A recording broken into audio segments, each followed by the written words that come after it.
Hello, my name is Agnieszka Pikulicka-Wilczewska and this is Turan Tales, a podcast about Central Asia. It delves into stories of people, politics, social change and more, and is part of my newsletter which you can support on Substack. Welcome and be my guest in the journey to Central Asia. Hi listeners. I waited a few weeks before covering this story, simply because I wanted to see how the sensational split in one of the most stable political tandems in Central Asian history would unfold. The split between Kyrgyzstan's president, Sadyr Japarov, and his loyal comrade, the chairman of the State Committee for National Security, or GKNB, Kamchybek Tashiev. The two friends rose to power together after the 2020 revolution, which brought Japarov out of prison, where he had been serving an 11.5-year sentence for the kidnapping of a local official in the Izykul region. While Japarov was ruling the country, Tashiev focused on building a police state, expanding both the powers and the size of the security services and, with that, his own influence. During his tenure, journalists and members of the political opposition were jailed on trumped-up charges and fear returned. But after 5 years of largely successful rule, during which power was concentrated in the hands of both men, each representing the interests of different regional elites, Japarov decided to get rid of his longtime ally. First, in February 2026, Japarov abruptly removed Tashiev from his position, while the security chief was in Germany receiving medical treatment. Since then, the state has been dismantling Tashiev's network and removing his friends and loyalists from positions of power. In March, tax authorities published a video alleging that people in Tashiev's inner circle were involved in a corruption scheme and the embezzlement of funds from the state-owned oil and gas company, Kyrgyz. In connection with the scheme, Interior Ministry officials arrested Tashiev's younger brother, Shairbek, as well as former central bank governor, Melis Turgunbayev.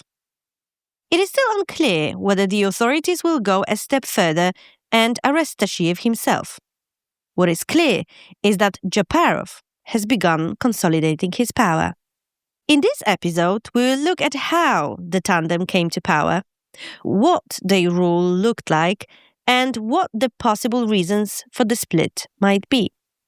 We will also talk about the North-South divide and about who, of all people, is mourning Tashiev's fall.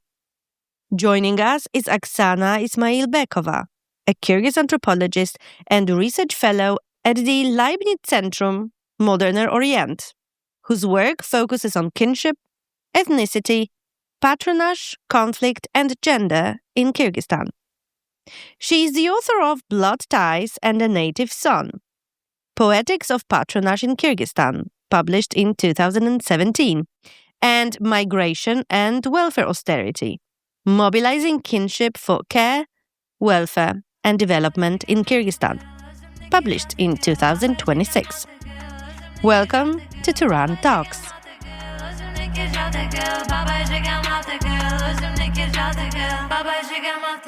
Hello, Aksana. Thank you so much for accepting my invitation. Hello.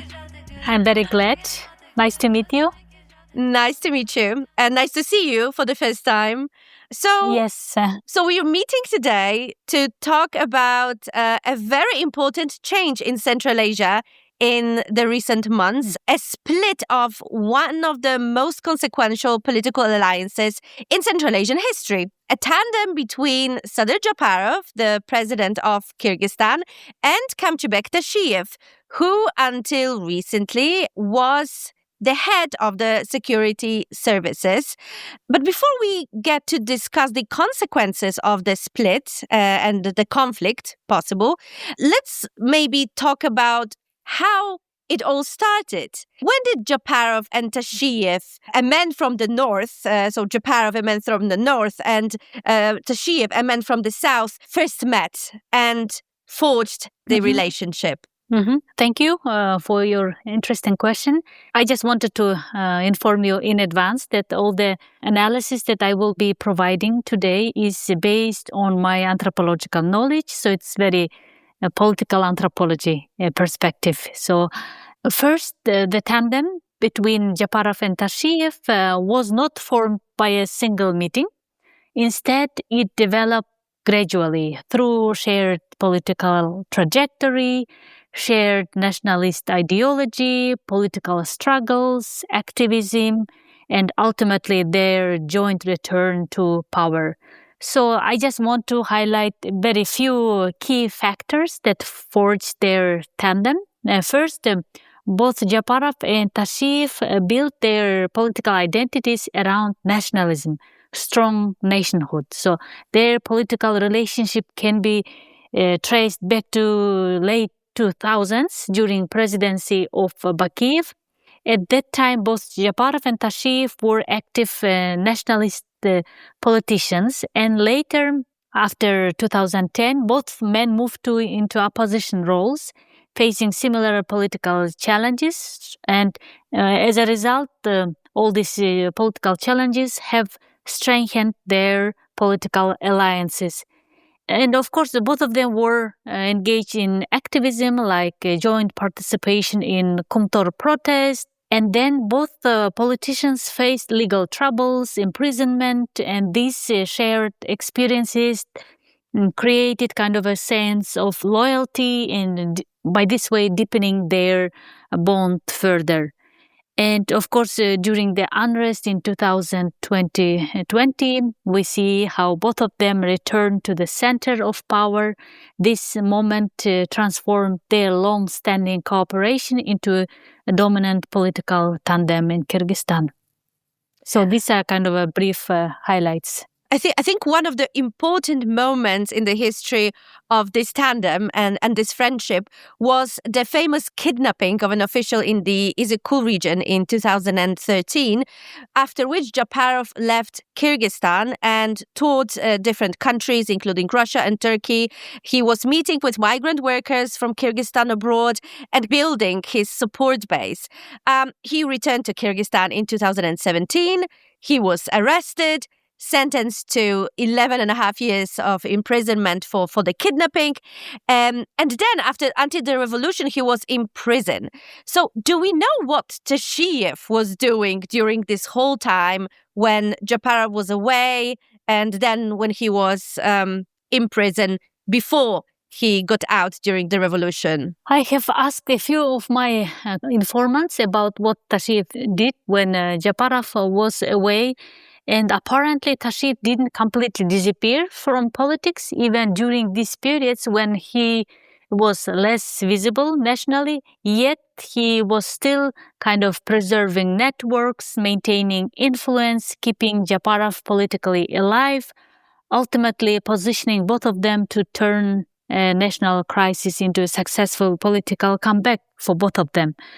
So, despite stepping back from the central political stage, Tashiev remained politically active and closely connected to Japarov. He continued working through his Mekhenchil party, and one of the important aspects of his activity was his regional influence. So, Tashiev lived in Jalalabad, where he maintained business interests, expanded his authority in southern part of Kyrgyzstan.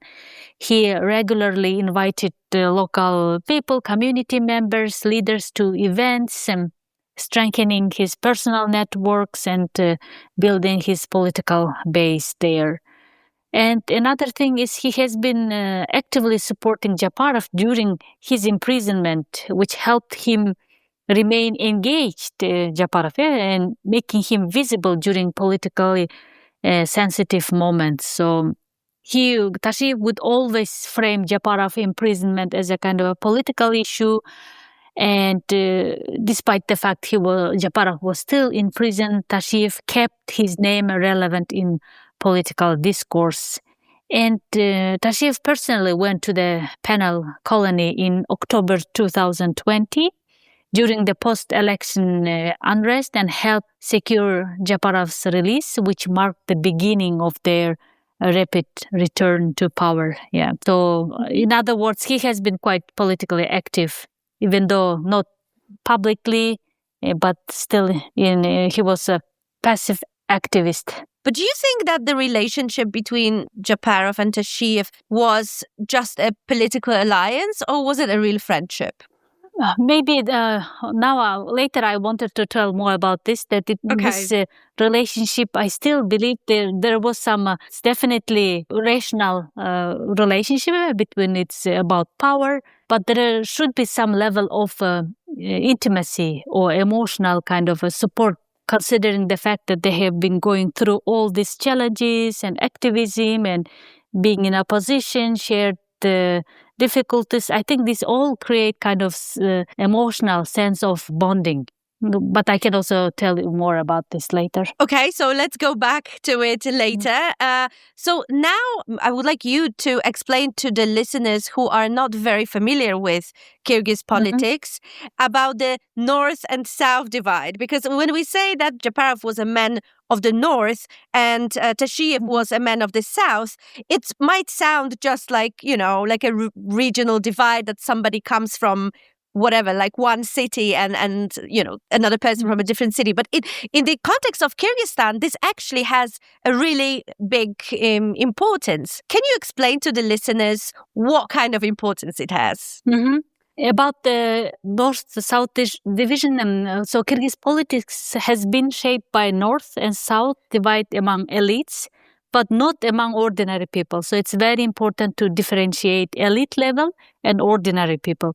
And for ordinary people, it was not a big issue, South-North division, but elites would use the South-North identifications, belonging to this as a card during political campaigns and elections. So as a result, what we see, these political competitions, alliances have followed regional lines, making this so-called division or creating this division as a key factor in stability. So tandem between Japarov and Tashiev stood out. And so Japarov is generally associated, as we know, with North, while Tashiev is strongly linked to the South. And together they created kind of a cross-regional alliances that was not that unusual in Kyrgyz politics, because we know previously that Bakiev and Felix Kulov also tried to build this kind of tandem. So it's kind of give the regime broad regional representations. And elites from both sides could have themselves reflected in the leadership, which would reduce kind of feeling of exclusion. So in practice, what does it mean for Kyrgyz politics? Does that bring more stability, less competition, theoretically at least? Yes, theoretically. So as a result, this would give fewer incentives for elite defections. So in many political systems, especially divided ones, leaders lose power when elites switch sides. But this tandem help prevent that by keeping regional networks engaged. So, and that's why we see right after the collapse of the tandem that it's very politically significant that nowadays what we see is that Tashiev's networks have been completely removed from their positions. So this regional balance between Japarov and Tashiev was not just foundation of their kind of also political stability, but also it has symbolic and emotional meaning attached to this division. Okay, so we will talk about this a little bit later when we start discussing what it actually means, what the split means in practice for Kyrgyzstan. But now let's go back to the moment when Japarov was elected president following the revolution. At the time, Tashiev immediately became his right hand and the head of the security services. So how did Tashiev build his influence and how he changed the country?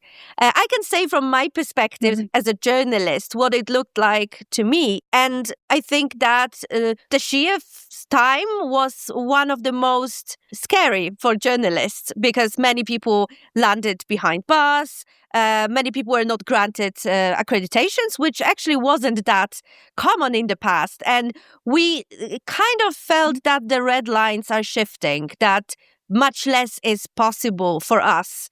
How do you see it as a political anthropologist? How did Tashiev change the country in your view? Tashiev, as we know, when he became the head of the State Committee for National Security, also known as GKNB, from this position, he transformed the security service into most powerful institution in the country. And his influence went far beyond the typical security chief. Yeah? Tashiev became involved in multiple areas of governance, including diplomacy, economic decision, education, managing political elites. So he became, as many analysts would describe, as an enforcer of the ruling tandem in a very dangerous way. So while Japarov as a president handled kind of a formal leadership, foreign policy, public decision-making, but Tashiev ensured this control, enforcement behind the scenes in a very violent way. And this division of roles had definitely major consequences for the political system. First, parliament became very passive, as we know, and its influence declined as power shifted towards the executive branch. Second, presidency was significantly strengthened, and authority started to be concentrated at the top. And as you said, the independent media, political oppositions were increasingly restricted, making almost impossible public criticism and political competition. Yeah. And I have been writing about the final point that I wanted to highlight, this anti-corruption campaign, that how it has been used.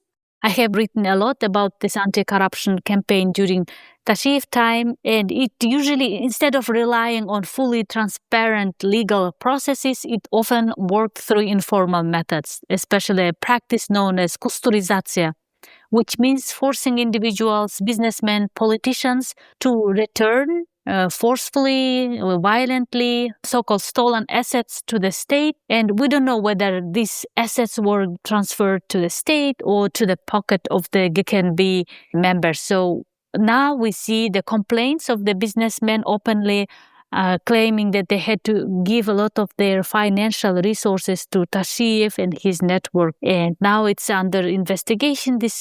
So in other words, Tashiev built his influence by expanding the power of security apparatus and extending his role across political system. And together with Japarov, he helped shift Kyrgyzstan away from his earlier image as a more kind of pluralistic political system toward very centralized and controlled form of governance.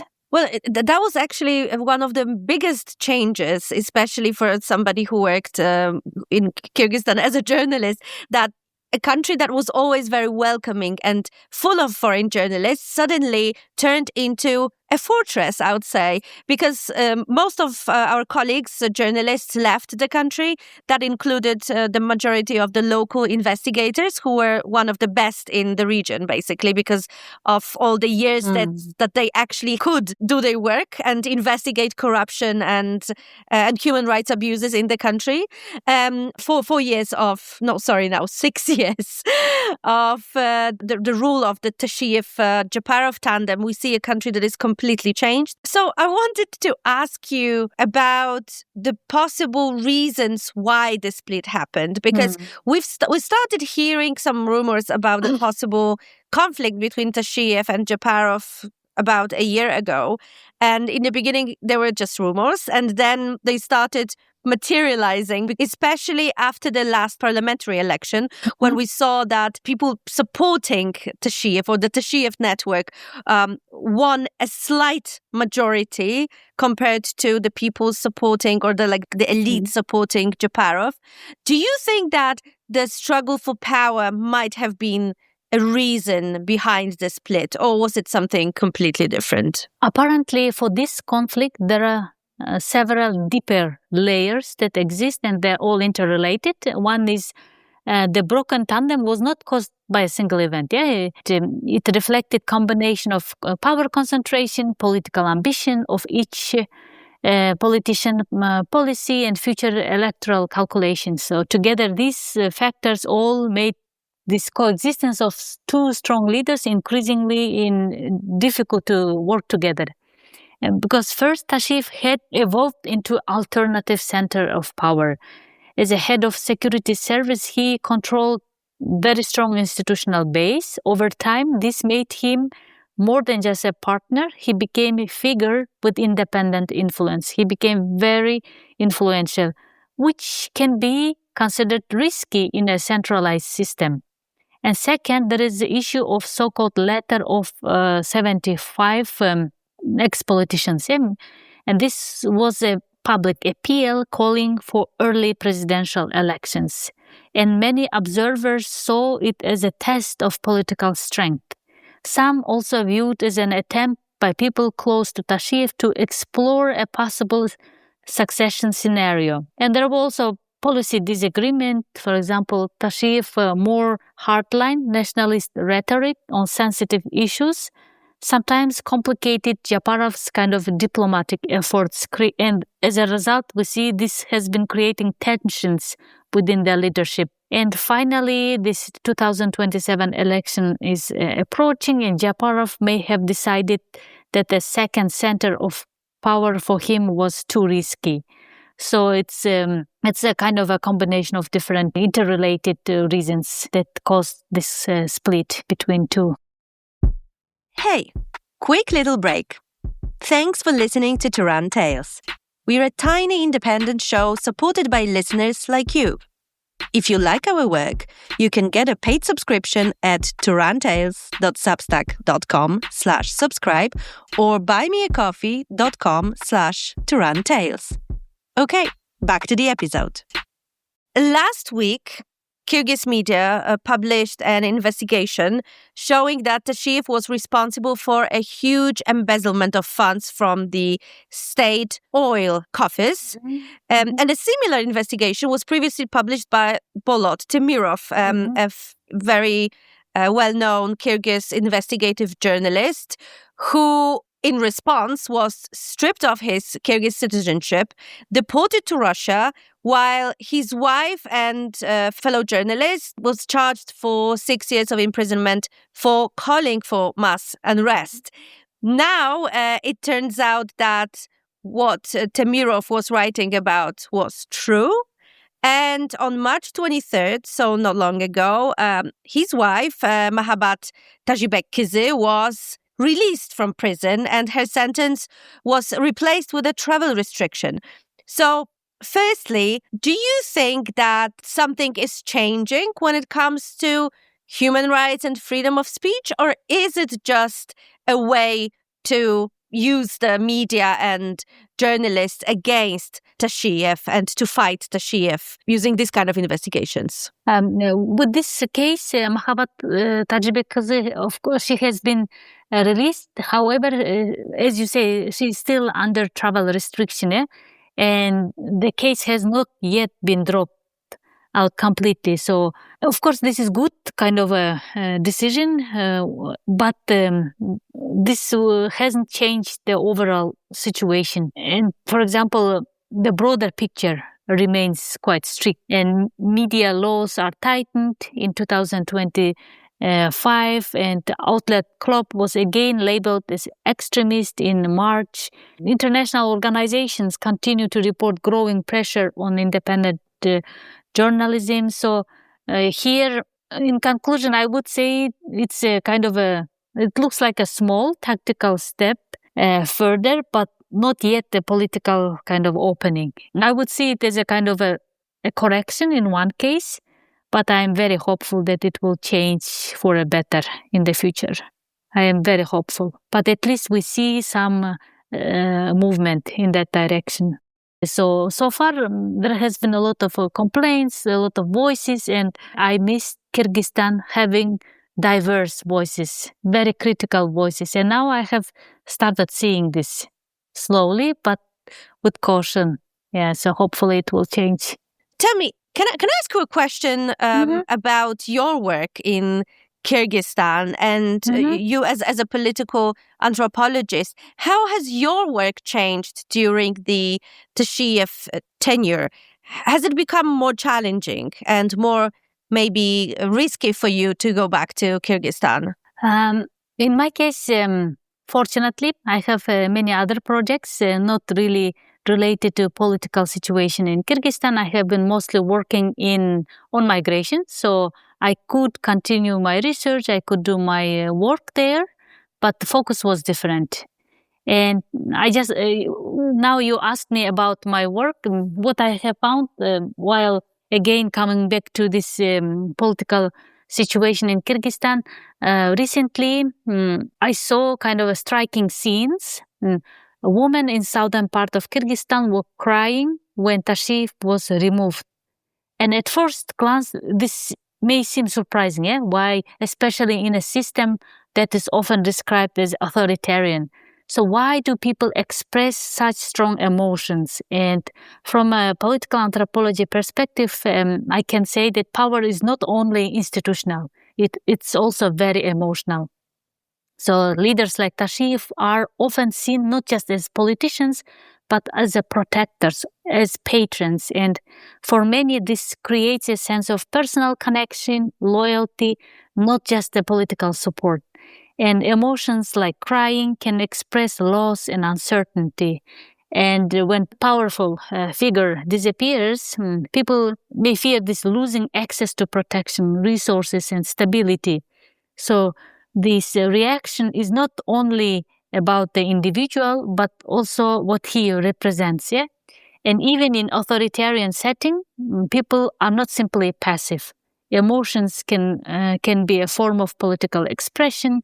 Crying in public can also signal loyalty, solidarity, subtle message to those in power. So what we can assume, we shouldn't assume that in authoritarian systems eliminate emotions. In fact, they often kind of intensify personal ties, emotions, because these formal institutions are weaker and relationships with such individuals like Tashiev become very important. And these tears we observe are not irrational. They reflect very deep emotional, social, political connections. So understanding this kind of emotions help us better understand how power actually works, not only through institution, but through people's feelings and relationships. So while observing all these political changes, events, these emotions was very intense. And that's why I wanted to focus more on this. Maybe later in the future, I think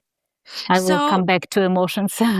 So tell me, like, because you obviously have observed the Kyrgyz media sphere and social media over the past few weeks. So tell me, what were the reactions to Tashiev's ouster in general? Maybe there were some differences between different social groups or, different groups of people. How would you analyze that? Something that I was struck to see controversy, a lot of controversies. This breakup caused shock. First, the reaction was shocking. Even my relatives would call to each other by expressing their surprise, shock, confusion, strong emotions in society. This something was very striking, even by analyzing different social media sources, calling to informants.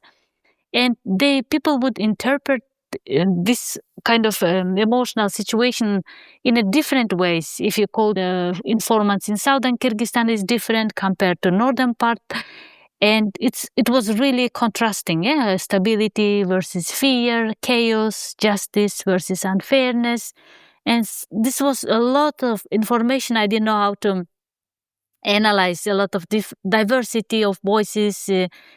And so what we see from here, this tandem had not been just a political arrangement. Apparently, it symbolized, as we discussed, the unity, stability between North and South, strength, stability after years of constant revolutions that we have experienced.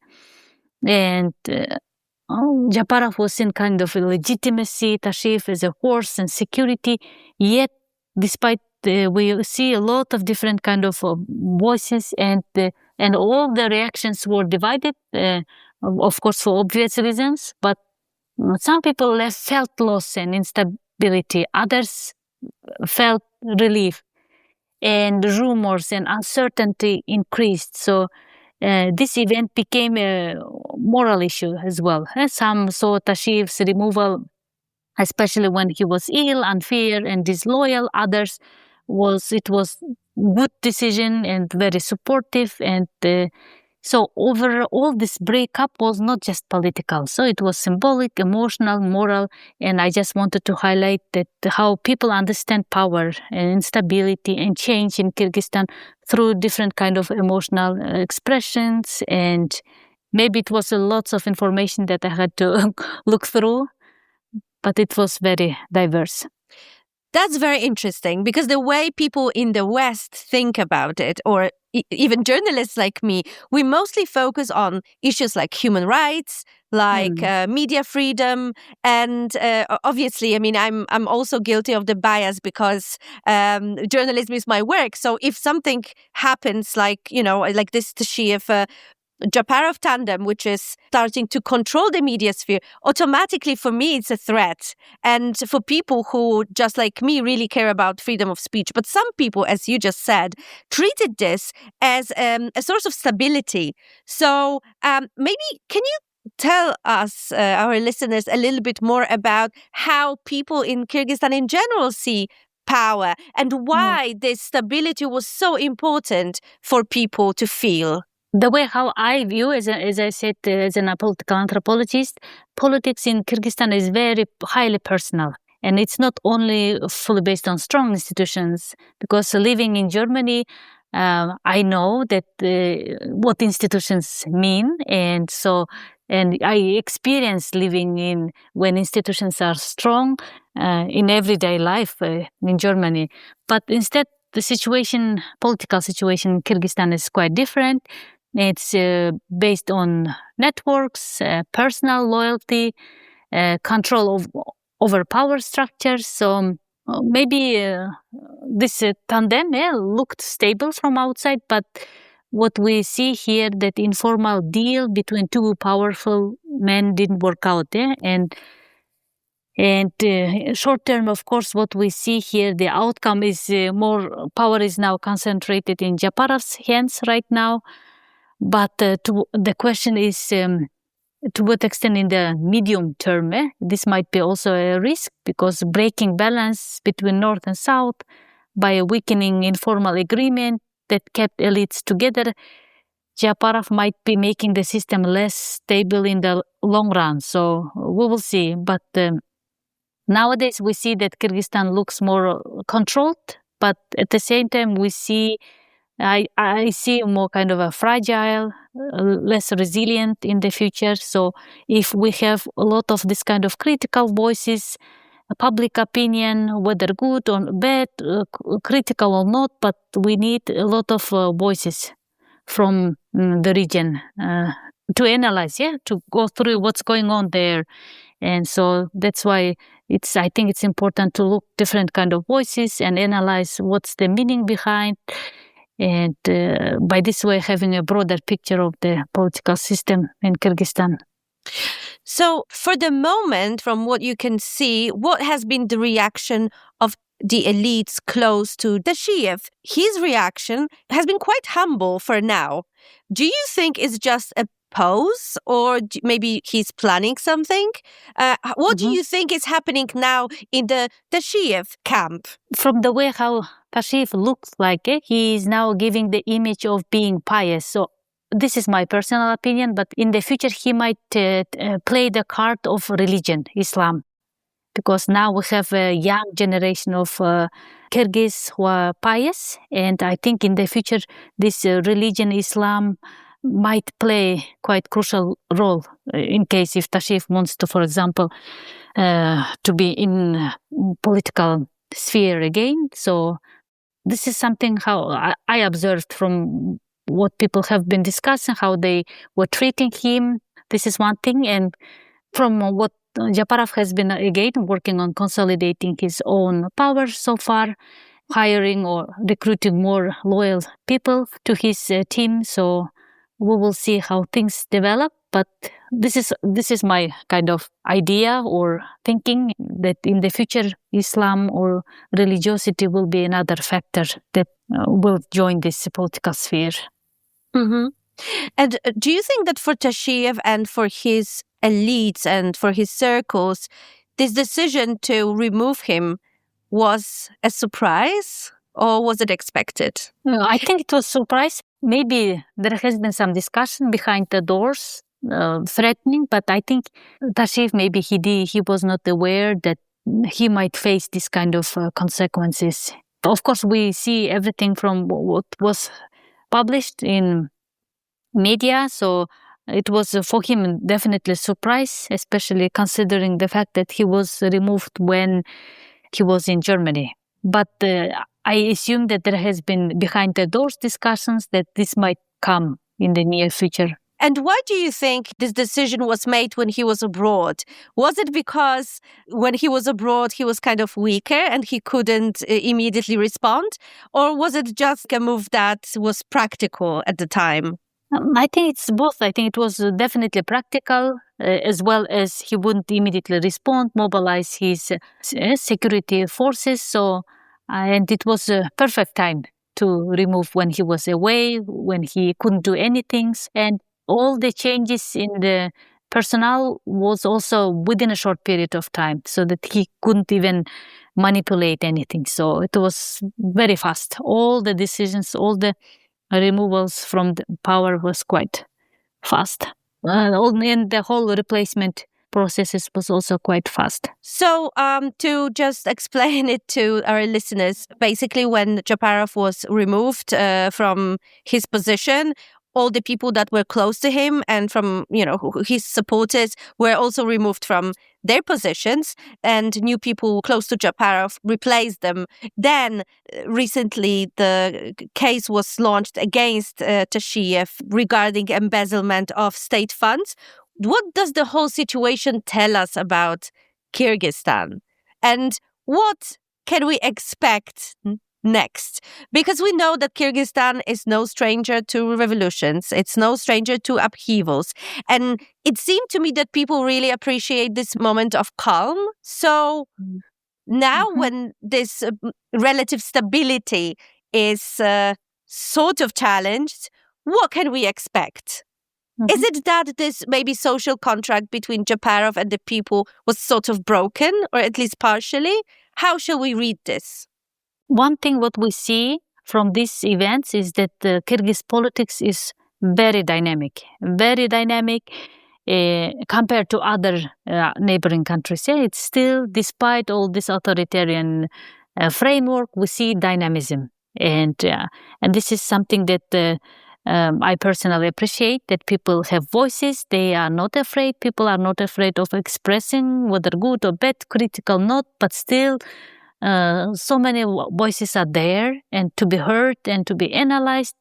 And so this is one thing. Secondly, we still see that politics in Kyrgyzstan is still highly personal, and each, of course, tries, especially now, Japarov tries to keep strengthening his networks, having around personal loyal people, and now he's working on consolidating his power.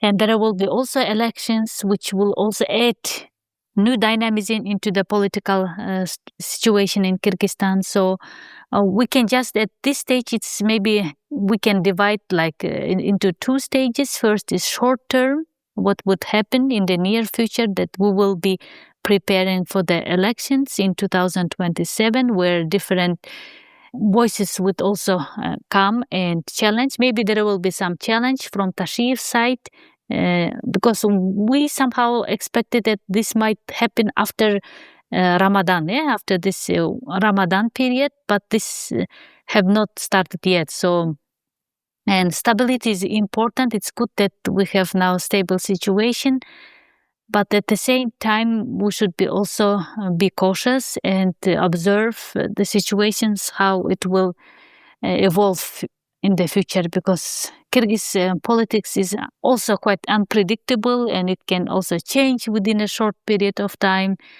So we will see how things will develop. And if you were to make predictions, do you think that Tashiev will be jailed or he will just be sidelined? I assume that he will be more or less sidelined. unless if he openly tries to oppose it. Because Tashiev, I assume that he has also lots of compromise against Japarov. And now we see compromise only towards Tashiev. It's coming nowadays openly. But so far, I haven't seen any compromise against Japarov so far. So it's one-sided. And so there has not been exchange of compromise so far. And this is my opinion. Unless Tashiev will not openly oppose, I think more or less, I think he will be sidelined and be calm. But in case if this happens, then maybe it might happen closer to the elections, maybe in 1 or 2 months. But at the same time, he's very controlled. I think Tashiev is really, really under close scrutiny. So what can be done right now? What can the president do to control or win back the South? Because this is something that I think remains unresolved. Tashiev can be sidelined, but he is still popular in the South. He still has his networks. He still has his elites who support him. So what in a country like Kyrgyzstan can be done to win back the support of the South or the sidelined community? Now, so far, Japarov has been sending his close supporters, loyalists to southern part of Kyrgyzstan as mayors or providing them key positions in the governmental structure. So he's sending so far, and ideal those politicians or those state officials who were originally from southern part of Kyrgyzstan to represent the state on behalf of Japarov. So after removal of all Tashiev's network. Is there anything that you would like to add, or is there anything else that we should watch in the next months as the situation is developing? Personally, I would be very interested, and I think we'll also definitely look how Tashiev will appear in public, in what kind of messages he will tell to people, and this would be interesting to observe, whether Islam will be another factor that he might use it for his political purposes. So this would be something interesting, I think, for those who are interested in political situation in Kyrgyzstan. Would be interesting just to observe and see, because I have worked on Islamic activism and new generation, and so if he uses Islam, he will be quite powerful. But we will see how things develop. That's a very interesting, and observing Kyrgyzstan is always full of surprises. So I hope that in the next couple of months and years, the surprises will be mostly positive. And thank you so much, Aksana. This was a fascinating discussion. And wish you best of luck in your work. Thank you so much.